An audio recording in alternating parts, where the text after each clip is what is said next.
안녕하십니까. 저는 40대 여성으로 최근에 겪은 일이 너무나도 무겁게 가슴에 남아 훌훌 털어내고 싶은 마음에 사연을 올리게 되었습니다. 혹시 이곳을 자주 찾으시는 분들 중에 저와 비슷한 일을 겪으신 분들이 있다면 저는 이런 방법으로 털어내게 되었다고 이야기를 하고 싶어서 말입니다. 공감이 가실지 모르겠지만 제가 살아온 아주 기가 막힌 이야기를 풀어보도록 하겠습니다. 모쪼록 제 이야기를 끝까지 들어주시고 저에게 따뜻한 말 한마디 공감 한번 해주신다면 더할 나위 없이 기쁠 것 같습니다. 청취자 여러분들께서는 어릴 때 부모님과 헤어져 지내보신 적이 있으실지 모르겠습니다. 저는 어릴 때 부모님 두 분 모두 돈을 벌어야 하는 상황이었는데 제가 너무 어린 나이였기에 저를 맡길 데가 없어서 아이가 없는 이모 집에 저를 맡겨두었습니다. 이모는 결혼한 지 얼마 되지 않아 아이가 없었는데 제 나이 3살 때 이모 집에서 지내게 되었으니 3살이면 한창 예쁠 나이 아니겠습니까? 이모는 저를 정말 사랑으로 키워주셨습니다. 이모는 정말 친자식처럼 저를 돌봐주셔서 저는 이모 집에서 생활하는데 불편함이 하나도 없이 지낼 수 있었습니다. 거기다가 부모님께서 월급을 받으면 이모에게 저를 키우는 값이라고 생활비를 보태주셨기 때문에 이모가 더욱 저에게 복덩이라며 잘해주셨었습니다. 부모님께서는 제가 8살이 되면 집에 혼자 두어도 괜찮을 것 같다고 하시며 8살이 되면 꼭 같이 살 수 있게 데리러 오겠다고 약속을 해주셨습니다. 그게 제 나이 6살 때 한 약속이니까 저는 2년만 더 기다리면 부모님과 함께 살 수 있을 것이란 희망을 가지고 기다리게 되었습니다. 아무리 이모가 저에게 잘해주신다고 해도 친부모만큼은 아니지 않겠습니까? 이모는 서운해하시면서 부모 밑에서 자라는 게 좋지 하시며 저를 이해해 주셨습니다. 우리 이모는 제가 무서운 꿈을 꾸지 않도록 자기 전에 꼭 책을 읽어주시고 저를 끌어안고 사랑한다고 이야기를 해주셨습니다. 그러던 이모는 제 나이 7살 때 기적처럼 임신을 하게 되었습니다. 이모는 선천적으로 자궁이 약해서 임신이 어렵다는 이야기를 들었었는데 기적처럼 생긴 아이라며 정말 기뻐했고 이모부 또한 그런 이모를 공주처럼 받들었습니다. 저는 드디어 친척 동생이 생기게 되어서 참으로 기뻤습니다. 동생이 정말 가지고 싶었었는데 부모님께서는 동생을 낳을 형편이 되지 않아서 안 된다고 하셨었거든요. 친구들이 동생 자랑을 할 때마다 그렇게 배 아팠는데 저에게도 동생이 생긴다고 하니까 뛸 듯이 기뻤습니다. 제가 8살이 되기 직전 이모는 사촌 동생을 출산했고 저는 우는 것밖에 할 줄 모르는 아기를 보면서 정말 신기하고 작고 예뻐서 어쩔 줄 몰랐습니다. 그런데 8살이 되면 저를 데리러 오겠다고 하신 부모님께서 1년만 더 기다려줄 수 없겠냐는 말을 하셨습니다. 잘은 모르겠지만 이모와 부모님께서도 은근히 소리를 높이며 싸우셨던 것 같습니다. 저는 8살이 되기만 손꼽아 기다렸는데 1년을 더 기다려야 한다고 하니 주눅이 잔뜩 들었습니다. 하지만 더욱 저를 힘들게 했던 것은 오로지 저를 위해 하루를 살아왔던 우리 이모가 그때부터 저는 군 식구 취급을 하기 시작하셨다는 것입니다. 저는 당연히 사촌 동생이 갓난아기였기 때문에 손이 많이 가고 사촌 동생을 위해 하루를 보내야 한다는 것 또한 이해를 하고 있었지만 그래도 서러웠습니다. 저도 고작 8살밖에 안 된 어린아이인데 당연히 질투가 나고 서운한 마음이 들지 않겠습니까? 너무나도 잘해주던 이모가 갑자기 저에게 차가운 말투를 쓰고 제가 방을 하나 차지하고 있는 것도 마음에 들어하지 않고 저를 귀찮아 하셨습니다. 저에게 이 방은 우리 아이가 써야 하는 방인데 하면서 계속해서 눈치를 주시니 저는 하루빨리 부모님의 품으로 돌아가고 싶다는 생각을 하게 되었습니다. 한 달에 한두 번 부모님께서 저를 보러 와주시긴 했지만 같이 사는 것과는 차원이 달랐으니까요. 제가 이모가 차가워졌다고 몇 번이나 이야기를 했지만 부모님께서는 미안해하시며 저에게 이해를 하라고 했습니다. 이모에게도 소중한 존재가 생긴 것이라고 하시면서요. 저는 꽂아놓은 보릿자루 같은 신세가 되었지만 꿋꿋하게 부모님과 함께 집으로 돌아갈 날만 기다리면서 버티고 참았습니다. 부모님께서 약속하신 1년이 지나가고 9살이 된 어느 날, 제가 폐렴에 걸려서 하루 종일 집에서 앓게 되었고, 이모는 사촌 동생에게 옮기기라도 할까봐 부모님께 연락을 드린 것 같습니다. 저를 병원에 입원을 시키려 했던 것 같아요. 사촌 동생에게 병을 옮기지 않았으면 좋겠다는 마음이셨겠죠. 부모님께서는 급하게 연락을 받고 저를 데리러 오겠다고 이모 집으로 오시다가 그만 사고가 나게 되었고, 저는 끙끙 앓던 도중에 이모 손에 이끌려 장례식장을 가게 되었습니다. 졸지에 한날 한시에 부모님을 잃게 된 저는 고열로 장례식장에서 쓰러지게 되었고, 일주일간 입원을 한 뒤에 다시 이모 집으로 돌아오게 되었습니다. 어린 나이에 이게 무슨 일인가 이해도 하기 전에 이모는 저를 짐덩어리 취급을 하기 시작하셨습니다. 그때마다 이모부는 이 어린아이가 뭘 알겠냐고 그렇게 상처를 주지 말라며 제 편을 들어주셨지만, 이모는 그런 이모부에게 매번 소리를 질렀습니다. 나라고 좋아서 애를 맡게 된 줄 알아? 언니가 죽어서 짐덩어리가 생긴 것도 화가 나 죽겠는데 남편이 되어서 내 편을 한 번도 안 들어줘? 당신은 우리 자식보다 얘가 더 좋은 거지? 어떻게 그럴 수가 있어? 동정심이 아무리 넘쳐도 그렇지 애 키우는데 드는 돈이 한두 푼이야? 그럴 때마다 이모부는 제가 상처를 받을까봐 저를 방에 들여보내셨고, 꼭 싸움 끝에 저를 찾아와서 너무 마음 쓰지 말라고 지금은 실컷 뛰어놀아야 할 때라고 하셨습니다. 사촌 동생이 태어났으니 당연히 이모부도 자기 자식에게 마음이 더 쓰일 텐데도 불구하고 이모부는 항상 저와 사촌 동생을 공평하게 대해주시려고 하셨습니다. 선물을 사와도 제 것까지 항상 챙겨주셨고, 새 옷을 살 때에도 어떻게든 제 옷 한 벌을 사주시려고 이모의 눈치를 보셨습니다. 자연스럽게 저도 이모와 이모부를 비교하게 되었고, 이모부에게 더 의지를 하게 되었습니다. 이모는 이모부에게 늘 잔소리를 끊임없이 하셨습니다. 우리 애 입히고 먹이고 할 돈도 모자라는 와중에 뭐 예쁘다고 군 식구한테 돈을 써? 지금이라도 고아원에 보내는 거 늦지 않았다니까? 어떻게 자기 조카를 고아원에 보낼 수가 있어? 그리고 애 걷어둔다고 보험금은 다 수령해놓고 사람이 그렇게 못되게 굴면 천벌받아. 여태 우리가 먹여주고 입혀준 것만 해도 그 보험금 다 썼겠다. 푼돈이야 그거. 저는 그 대화를 엿들은 이후에 정말 죽은 듯이 조용히 살았고, 최대한 이모의 심경을 거스르지 않도록 행동했습니다. 제가 아무리 안 입고 안 쓴다고 해도 저에게 들어가는 최소한의 비용이라는 게 있으니까 눈치를 많이 보게 되었죠. 밥 먹을 때도 사촌 동생과 저의 반찬 차별을 당연하게 생각하게 되었고, 소풍 갈 때도 도시락 한 번을 싸주지 않아서 늘 1,000원짜리 김밥을 포장해 갔습니다. 그 당시에는 급식비나 우유값도 전부 부모님 주머니에서 나왔는데 이모에게 그 돈 달라는 소리를 쉽게 꺼내본 적이 없었습니다.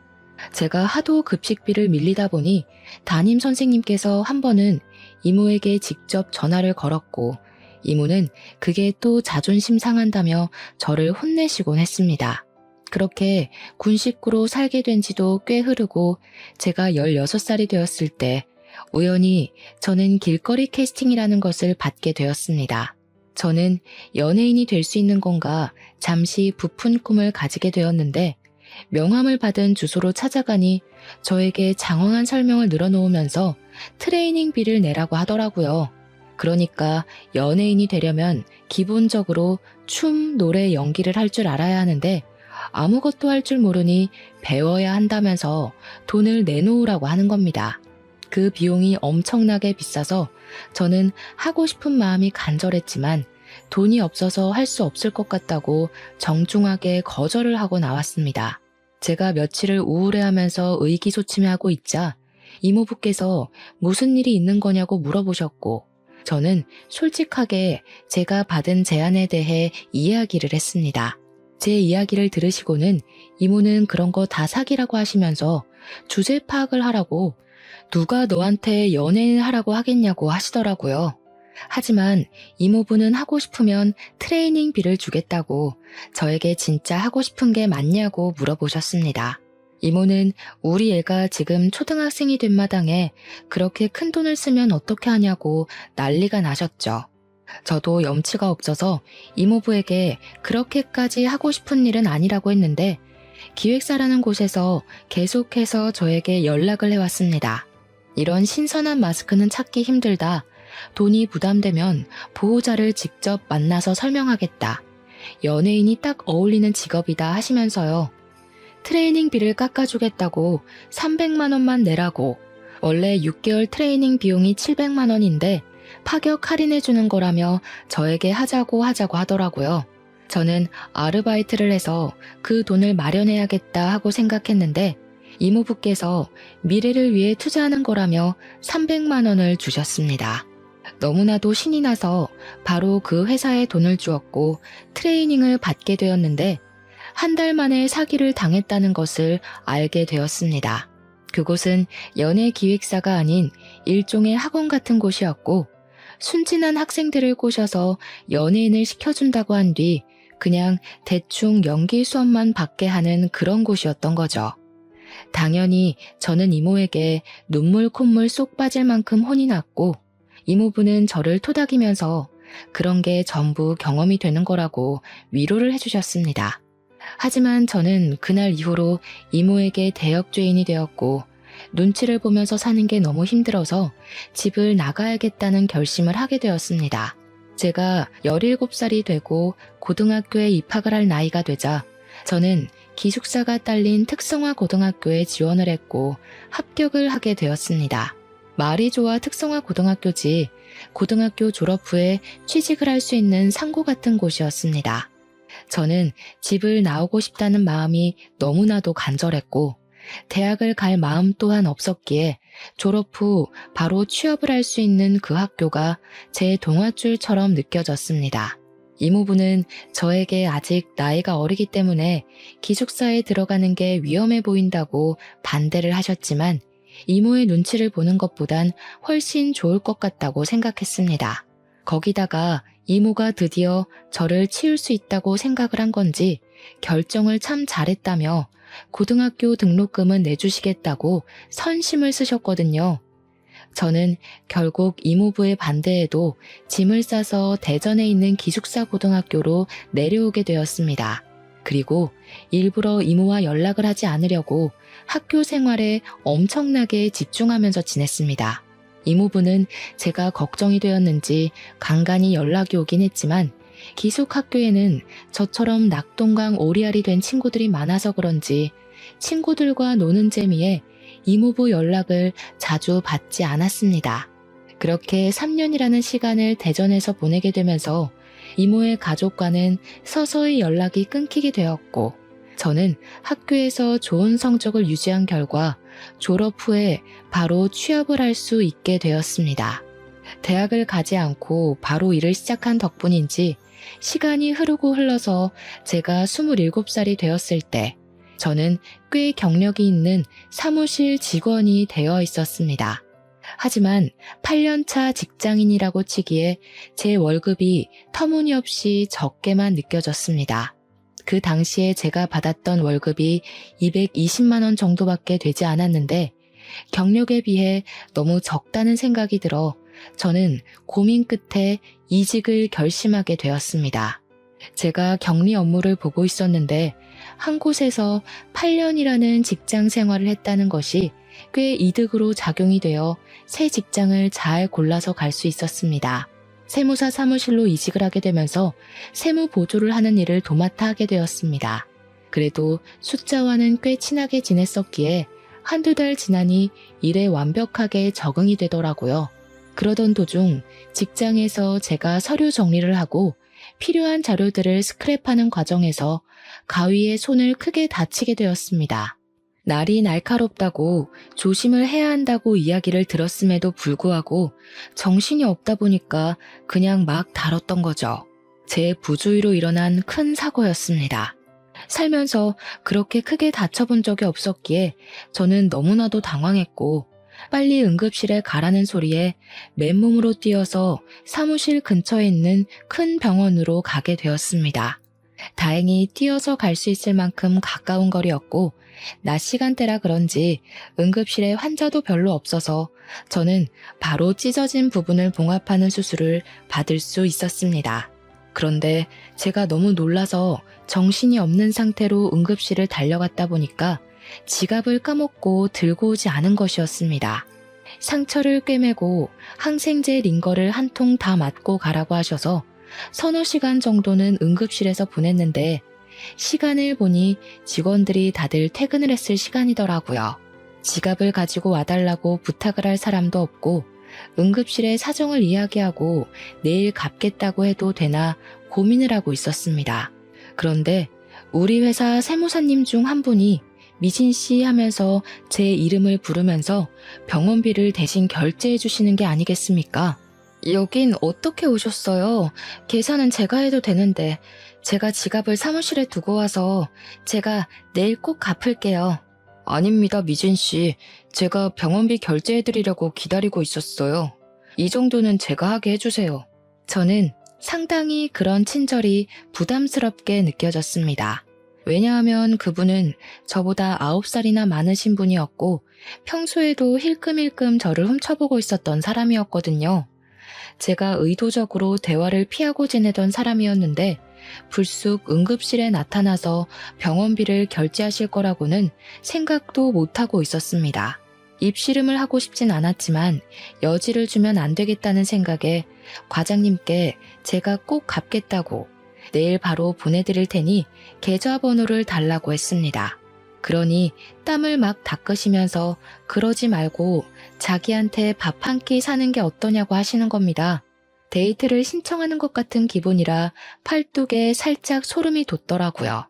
그래서 싫다고 거절을 하고 돈으로 드리겠다고 다시 한번 이야기를 했습니다. 무슨 창과 방패도 아니고 제가 계속 돈으로 드리겠다 하면 과장님은 저에게 밥으로 사주면 좋겠는데 하시더라고요. 응급실 앞에서 피곤해 죽겠는데 이런 대화를 왜 하고 있어야 하는지 머리가 지끈거리더라고요. 또래도 아니고 저보다 9살이나 많으신 분이 제가 하는 말이 거절이라는 걸 알고 있을 텐데도 박박 우기니까 진짜 피곤하고 힘들더라고요. 저는 계좌번호 보내달라고 말을 하고 응급실 앞에 서 있는 택시에 올라타서 그냥 출발해버렸습니다. 택시를 쫓아오는 듯 보였던 과장님은 제가 뒤도 돌아보지 않고 가니까 그냥 멍하니 서 계시더라고요. 그때부터 저는 사무실에서 그 과장님을 마주쳐도 은근히 피하고 대화를 차단하면서 지냈는데 계속해서 저에게 문자 메시지를 보내셨습니다. 밥 한 끼 같이 먹자. 오래 지켜봐왔다. 자기랑 같이 홀어머니 모시고 살 며느리 구한다. 어디 가서 자기 같은 남자 만나기 어렵다. 문자만 올 때는 그냥 무시를 하면 됐는데 제가 하도 무시를 하니까 이제 회사에서까지 말을 거는 게 아니겠습니까? 업무적으로 부딪힐 일이 전혀 없음에도 일부러 저에게 복사 좀 해달라, 프린트 좀 해달라 하면서 일을 시키는 겁니다. 오죽하면 회사 사람들이 전부 그 과장님의 마음을 눈치채고 우리 노총각 드디어 장가가냐고 은근히 저랑 붙여놓으려고 하더라고요. 정말 마음 같아서는 일을 때려치우고 싶었지만 여기만한 사무실 찾기가 힘든다는 걸 잘 알고 있어서 버티고 또 버텼습니다. 회사에서 만나다 보니까 제가 딱 잘라서 거절을 해도 얼굴을 계속 봐야 하지 않겠습니까? 욕도 못하고 부담스럽다고 애둘러서 거절을 했습니다. 그러니까 저에게 한번 만나보자고 만나다 보면 부담스럽지 않을 수도 있지 않냐고 하면서 자기가 체력 하나는 좋아서 밤에도 잘한다고 허튼 소리를 하더라고요. 순간 제가 무슨 이야기를 들은 건가 싶어서 경악을 금치 못했습니다. 저는 바로 대표님을 찾아가서 그 과장님 때문에 일을 못하겠다고 저한테 밤일을 잘한다는 미친 소리까지 했다면서 어떻게 좀 해달라고 부탁을 드렸습니다. 그러니 대표님께서 노총각이 외로우면 그럴 수도 있지 하고 별다른 제스처를 취해주지 않았습니다. 사직서를 내자니 당장 취업할 곳도 없고 저는 절벽에 내몰린 기분이 들었습니다. 그렇게 피말라가며 하루하루를 버티는데 어느 날 과장님이 회사 끝나고 저를 건물 앞에서 기다리고 있는 것 같더라고요. 계속 사무실 불 꺼지는 걸 확인하며 아래에 떡하니 서 있는데 의심이 들어서 뒷문으로 조용히 빠져나와 집으로 왔습니다. 근데 정말 정신 나간 놈이 야밤에 집에 찾아온 게 아니겠습니까? 우리 집은 어떻게 알아낸 건지 띵동띵동 벨을 누르는데 무슨 스토커 같더라고요. 문 좀 열어봐요. 미진 씨, 우리 이야기 좀 해요. 나를 여기까지 찾아오게 만들다니. 미진 씨도 여지 준 거 맞잖아요. 집에 잠깐만 들어갈게요. 이야기만 해요, 우리. 제가 정신 나간 것도 아니고 문을 열어주겠습니까? 바로 경찰에 신고를 했더니 세상이 흉흉해서 그런 건지 10분 만에 도착을 했더군요. 경찰이 과장님한테 이러지 마시고 집에 가시라고 하니까 뻔뻔하게도 이 집에 있는 게 자기 여자친구다. 싸워서 화 풀어주러 온 거다 하면서 거짓말을 하더라고요. 문 뒤에 숨어서 듣고 있다가 너무 어이가 없어서 걸쇠를 걸고 문을 연 다음 그 틈으로 스토커라고 애인 사이 아니라고 경찰에게 울면서 호소를 했습니다. 경찰도 난감한지 경찰서로 와서 조서를 좀 써줄 수 있냐고 하길래 저 스토커랑 분리만 시켜주면 언제든지 가겠다고 했죠. 결국 과장님은 경찰에게 끌려나갔고 저는 다음날 회사에 연차를 내고 경찰서에 가서 조서를 쓰고 왔는데 출근을 하니 소문이 다 났더라고요. 대표님까지 저한테 혀를 차면서 뭘 이런 걸로 예민하게 신고를 하고 그러냐고 오죽 좋으면 저러겠냐고 하는 게 아니겠습니까? 너무 화가 나서 앞뒤 생각도 하지 않고 일 그만두겠다고 하고 직장 내 괴롭힘으로 신고를 했는데 대표가 저 모양 저 꼴인데 뭐 진전이나 있었겠습니까? 저는 결국 고용노동부에 신고를 넣었습니다. 저는 사직서를 냈으니 한순간에 백수가 됐고 직장을 구하기 위해 이리저리 원서도 넣고 발로 뛰기 시작했습니다. 28살이니까 저 하나 취직할 곳은 있겠지 생각을 하다가 이왕이면 저도 스펙이라는 걸 좀 쌓으면 좋겠다 싶어서 자격증을 따기로 마음을 먹었습니다. 국비 지원이라는 좋은 시스템이 있어서 지원을 받아 학원을 등록하게 되었습니다. 워드 프로세스라든지 엑셀, 한글과 컴퓨터 자격증을 따게 되었는데 강의를 들어야 했거든요. 거기에 강사로 온 사람이 32살인데 무척이나 외모가 훌륭했습니다. 성격도 괜찮은 편인 건지 수강생들이랑도 잘 지내는 것 같고 수업이 끝나면 같이 맥주 한잔하러 나가기도 하고 하더라고요. 저는 김 과장 사건 이후에 사람을 좀 피하게 되고 소극적인 면이 도드라지면서 수강생들과 잘 어울리지 못했는데 강사님이 저를 불러주기 시작했습니다. 같이 놀다 가자고 술 한잔 할 건데 같이 가자고 하면서 저를 불러내어 주셨고 한두 번 자리를 하다 보니 다들 친해지게 되었습니다. 아무래도 기초만 잘 배우면 쉽게 딸 수 있는 자격증이라 그런지 자격증을 따고 취업 자리를 알아보고 있으니 강사님이 저에게 좋은 회사가 있다면서 추천을 해주시더라고요. 알고 보니 강사님의 지인분이 운영하는 회사인데 월급도 평균 급여 정도는 받을 수 있을 거라고 일도 쉽다고 한번 가보라고 하더라고요. 가구회사였는데 장부를 다루는 사무일을 보면 된다고 설명을 해주셨어요. 무엇보다 중요한 월급이 제가 원했던 금액과 비슷했고요. 저는 면접을 보고 사장님 마음에 들은 건지 바로 일을 시작하게 되었고 평화로운 시간이 다시 시작되었습니다. 그래도 강사님 덕분에 취직을 했으니 제가 밥을 한번 사겠다고 연락을 드렸는데 본인은 밥보다 술을 더 좋아한다고 술을 사달라고 하시더군요. 직장인의 스트레스 푸는 방법은 퇴근 후에 맥주 한 잔 아니겠습니까? 저는 강사님과 약속을 하고 술을 한 잔 하게 되었습니다. 한창 회사 이야기에 자격증 이야기를 나누다가 뜬금없이 저에게 남자친구가 있냐고 물어보시더라고요. 그래서 남자친구는 없다고 한동안 만날 생각도 없다 하면서 김 과장 이야기를 꺼내어 제가 당했던 일을 술술 털어놓게 되었습니다. 김 과장 덕에 남자 공포증이라도 생긴 것 같다고 이야기를 했더니 강사님이 엄청 진지하게 자기가 버팀목이 되어주면 안 되겠냐고 하더라고요. 사람으로 받은 상처는 사람으로 극복해야 하는 법이라며 자기랑 연애를 하면서 같이 노력해보자고 하는 겁니다. 강사라서 그런 건지 말도 너무 잘하고 홀린 듯이 저는 고개를 끄덕이게 되었고 그날 이후로 저와 강사님은 연애라는 걸 하게 되었습니다. 저는 혼자 원룸에서 살고 있었는데 연애를 하다 보니까 정말 이상하게 헤어지는 게 너무너무 싫은 게 아니겠습니까? 남자친구에게 자꾸 우리 집에서 하루 자고 가 하다 보니까 자연스럽게 남자친구의 짐이 저희 집에 쌓이게 되고 반동거를 하게 되었습니다. 서로 같이 있는 시간이 늘어나고 버릇이나 취향 같은 걸 알게 되면서 더 깊은 사랑이 싹트게 되었습니다. 저는 남자친구에게 사실 우리 부모님이 돌아가신 이후에 이모네 집에서 자라게 되었는데 지금은 연락을 하지도 않고 연락처도 바뀌어서 모른다고 털어놓았습니다. 그런데 남자친구도 저랑 비슷한 상황 속에서 자라왔다는 것을 고백하는 게 아니겠습니까? 부모님이랑 인연을 끊고 지내게 되었다면서 혼자 살아온 지 시간이 꽤 흘렀다고, 그래서 저 같은 여자를 만나서 안식처를 얻고 싶었다고 이야기를 하더라고요. 그 말을 듣는데 마음이 뭔가 뭉클하고 아, 이 사람이 내 인생의 반쪽이구나 하는 걸 느끼게 되었습니다. 그때 조금 더 제 인생에 대한 고민을 했어야 했는데 인생의 반쪽이라 느끼자마자 저희 둘은 혼인신고부터 하고 같이 살림을 차리기로 결정을 했습니다. 어차피 혼주석을 채울 사람도 없고 상견례도 필요가 없으니까 남자친구와 저와 둘이 같이 잘 살아보자 하는 마음으로 말입니다.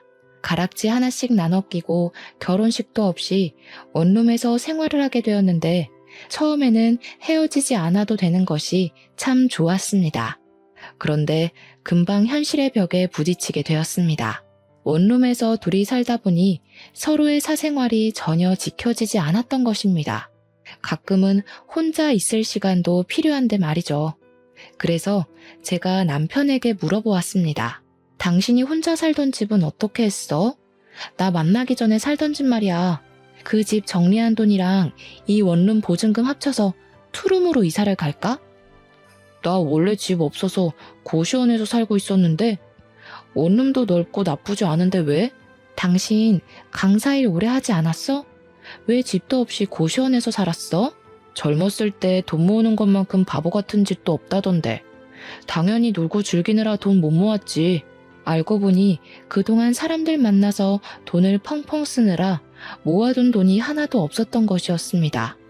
동거할 때까지만 해도 제 위주로 생활을 하던 남편은 혼인신고를 하고 같이 살기 시작한 이후부터 완전 제멋대로 행동하기 시작했습니다. 원래 강사 일을 할 때에도 그렇게 술 먹고 노는 걸 좋아하지 않았겠습니까? 결혼을 하고 나니 또 똑같이 술을 처먹느라 집에 늦게 들어오기 시작한 겁니다. 거기다가 무슨 연락이 그렇게 쏟아지는 건지 휴대폰이 쉴 틈이 없이 울려대더라고요. 처음에는 자중해라, 누구한테 이 시간에 연락이 오냐 하다가 점점 둘이 싸우는 시간이 늘어나게 되었고 결국 남편이랑 치고받고 싸우는 날이 늘어나기 시작했습니다. 소리를 지르며 싸우다가 서로에게 상처를 주고 결국 제가 남편의 자존심을 건드린 건지 뭔지 남편이 저에게 손찌검을 하더라고요. 술을 먹고 늦게 들어온 날 하필이면 카드값 고지서가 집으로 날라왔고 카드값이 250만 원이나 찍혀있는 것을 보고 제가 바가지를 긁었거든요. 한 달에 버는 수입이 고작 250만 원 조금 넘는 주제에 카드값이 250만 원이 나오면 우린 언제 원룸 벗어나고 언제 애를 낳아 키워? 이거 다 술값이라는 거잖아. 술값. 정신 안 차려 정말? 그러면서 남편을 막 흔들어댔더니 술 먹고 왔는데 토할 것 같다면서 저를 팍 밀치더니 씩씩거리면서 자빠진 저를 발로 차는 게 아니겠습니까? 제가 어이가 없어서 남편을 멍한 눈으로 쳐다보니까 지도 실수했다고 생각을 한 건지 술 깨고 이야기를 하자면서 누워버리더라고요.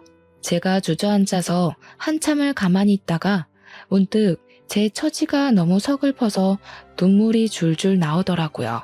다음날 퉁퉁 부은 눈으로 술이 깬 남편에게 이야기를 하는데 기억이 나지 않는다면서 모르쇠로 일관을 하더라고요. 제가 남편에게 나 발로 차고 때린 거 기억 안 나냐고 하니까 자기가 언제 그랬냐면서 생사람 잡는다고 화들짝 놀라는데 연기를 어쩜 그렇게 잘하는지.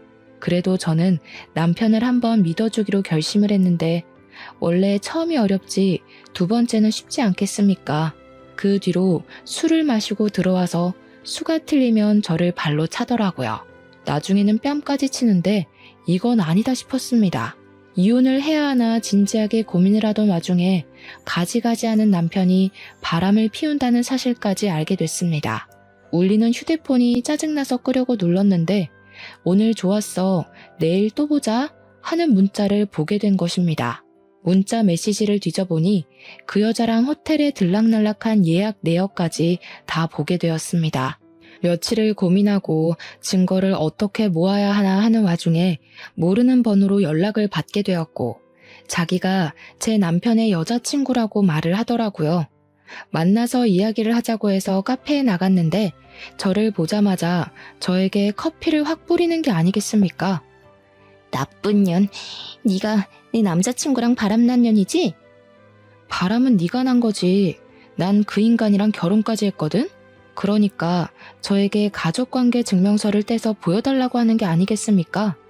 같이 주민센터까지 가서 가족관계 증명서를 뗐는데 제 가족에 남편이 없더라고요.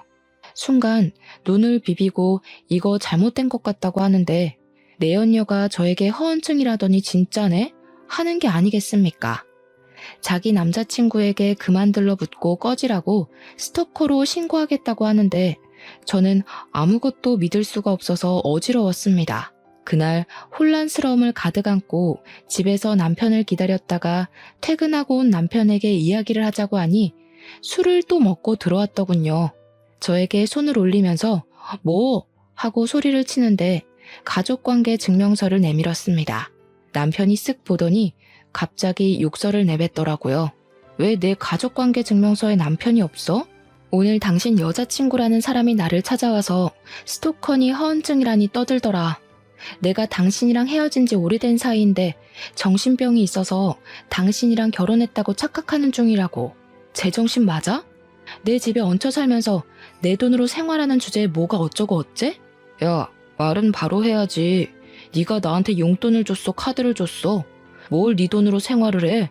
당신이 나한테 생활비를 한 푼도 안 주는데 그럼 수도세, 전기세, 밥, 반찬값 다 누구 돈에서 나오는 건데? 당장 짐 싸서 나가. 그러니 남편이 더럽고 치사해서 나간다면서 자기 집 몇 개 있는 걸 챙겨서 나가더라고요. 저는 당연히 고시원으로 다시 돌아가나 보다 하고 생각했죠. 며칠이 지나도 연락 한 통 없고 집에도 들어오지 않길래 솔직히 치가 떨리는 인간이긴 했지만 저도 사랑했던 사람이고 정도 있으니까 걱정이 되더라고요. 저도 엄청 바보 같고 미련 덩어리라는 걸 알지만 학원 앞으로 남편을 보러 찾아가게 되었습니다.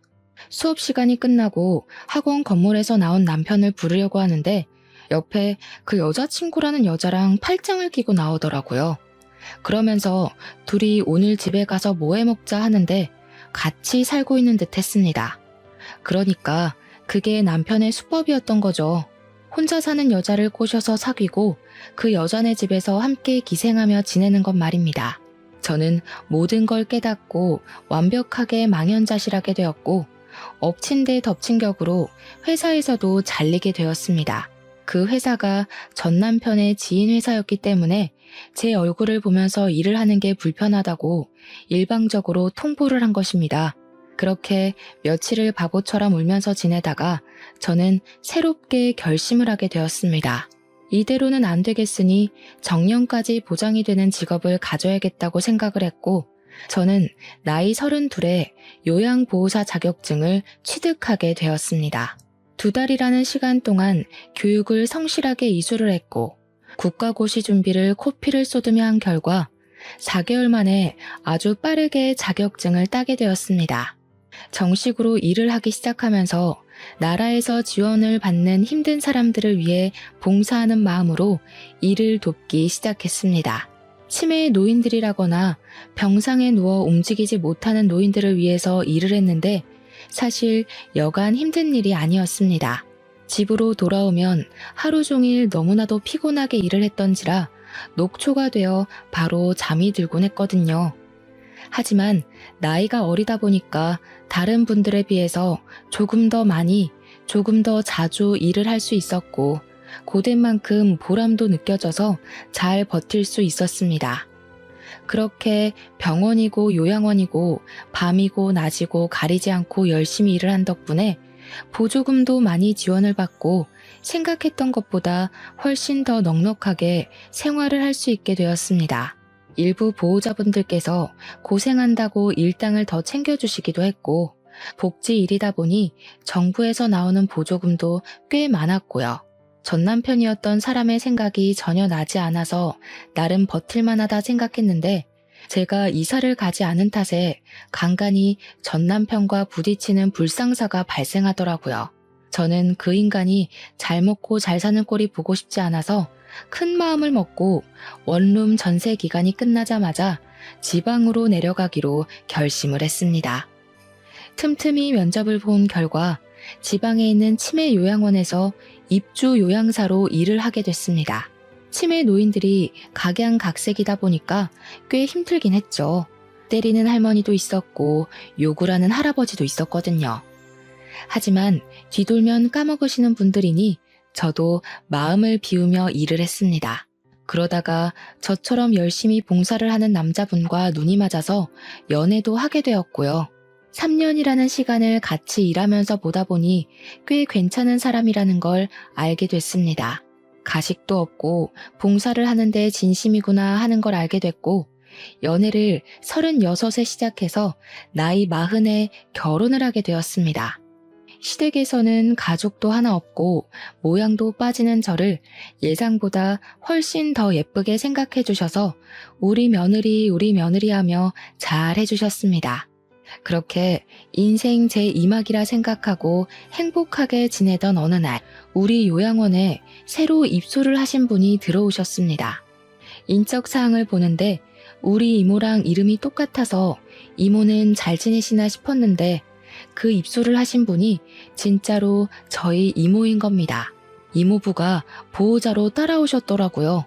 제가 너무 놀라서 나 늙어버린 이모부를 부르니 이모부 또한 눈이 휘둥그레져서 미진아 하고 제 이름을 부르셨습니다. 제 손을 잡으시면서 잘 지냈냐, 어디 아픈 데는 없냐 하면서 저를 이리저리 살피시더라고요. 이모부는 잘 지내셨어요? 아니, 이모가 치매에 걸리셨어요? 사촌 동생은 어디 가고 이모부 혼자만 오셨어요. 그렇게 됐다. 우리가 너무 오랜 시간 소식이 끊긴 채로 지냈지? 네 사촌 동생, 그러니까 우리 딸이 몇 년 전에 세상을 등졌어. 네? 갑자기 왜요? 이모부의 이야기를 듣는데 저는 정말 깜짝 놀라고 말았습니다.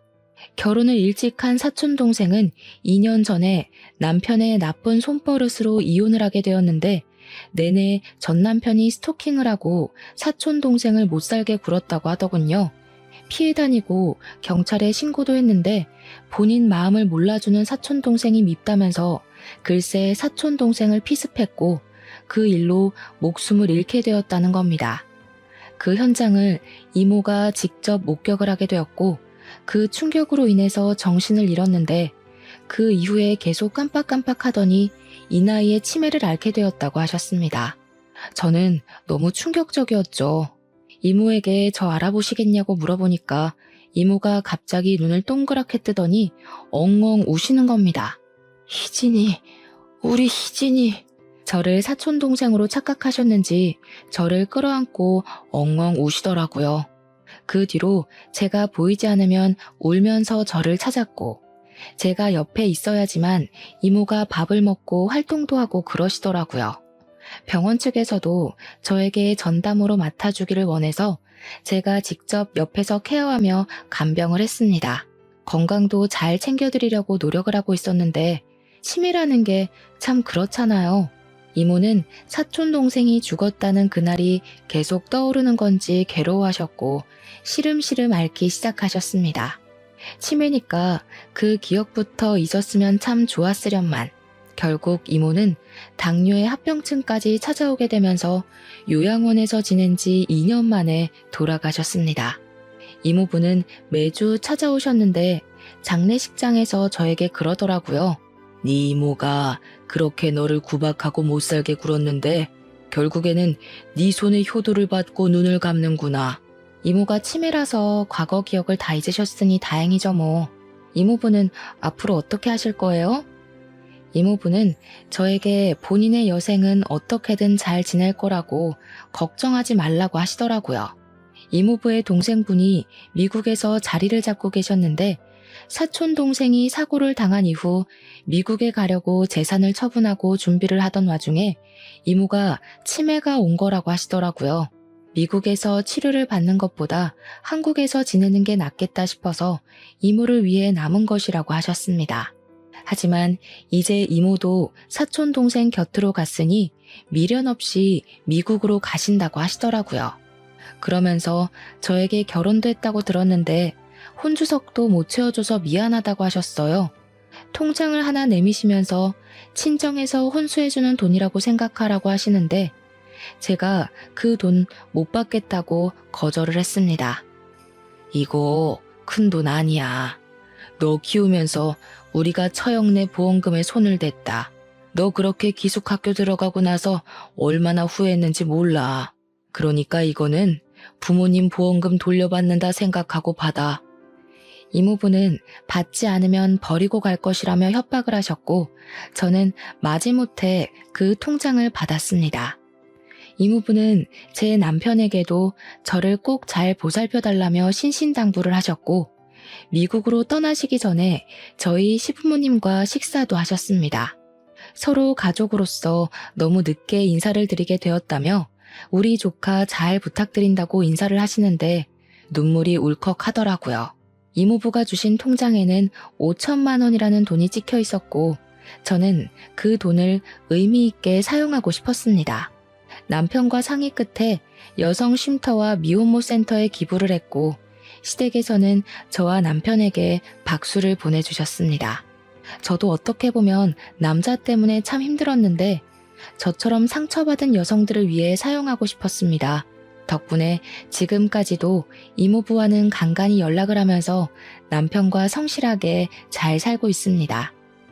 저처럼 상황이 따라주지 않아서 힘든 시기를 겪으시는 분들, 그리고 가정 간의 불화로 매일이 지옥 같으신 분들, 꼭 용기 내셔서 본인의 삶을 찾길 바라겠습니다. 제 사연은 이걸로 끝입니다. 들어주신 여러분, 정말로 감사합니다.